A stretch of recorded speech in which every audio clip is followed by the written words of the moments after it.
Well, glad to spend some time with you today. I realize it was cheesy yesterday and the time that it took and all of that, but it took about an hour for each minute, so about 2.5 hours to put that together, all the cuts and all the editing.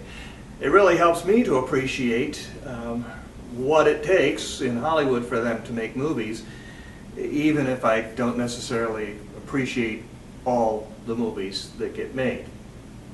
Sometimes I think we forget what it takes to make things work.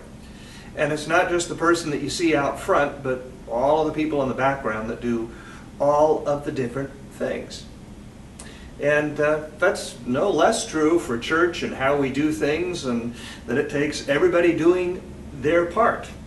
And that's what makes it so tough, that we're alone, isolated, segregated from one another and not able to meet.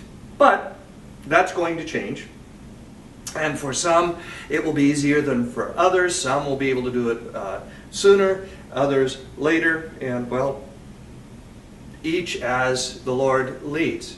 And that's the most important thing. We are the church, and so some go one direction, and others go a different direction. Some believe one thing, some believe another. I'm not talking about the faith corporate in itself, but just how to react amidst this pandemic.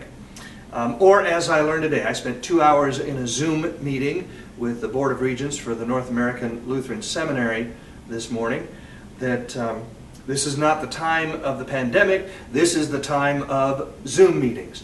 I kind of like that. It takes the focus off of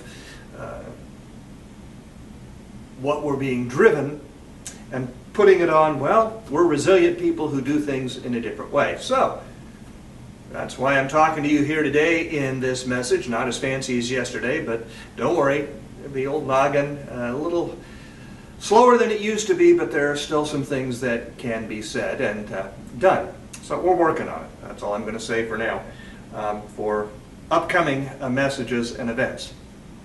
Anyway. It's Friday. I'm going to take the weekend off with the messages. Tomorrow's kind of a busy day. A lot of different things going on. There's a work party here at church, so hey, if you're willing to stay 6 feet off and you want to get outside and get some sunshine, some vitamin D, which I read a report this morning that said, hey, vitamin D, sunshine, the two go together, actually helps to build up your immune system to resist the coronavirus. So if you want to do two things at once, why, you are welcome to come here tomorrow morning as we do a cleanup work party day. Anyway, and then the other event, which all you all know about. So I'm just here to encourage you for this day and this weekend. Again, drive through communion at noon.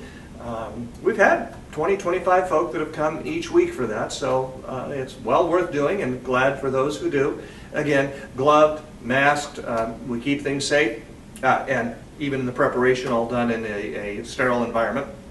And then service at 10:15 for those who will come to the service, and we keep that 6-foot distance and all that kind of good stuff, which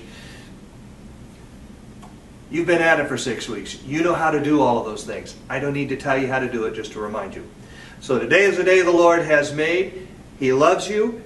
He has made all the provisions that are necessary, and so be encouraged. Walk in the faith God has given you in Christ, the risen Lord, and let Him bless your day. Be blessed this day, and until we meet face to face, or second best, until we meet through what for me is the little red box, for you it's your computer and whatever device you're looking on. Be blessed this day.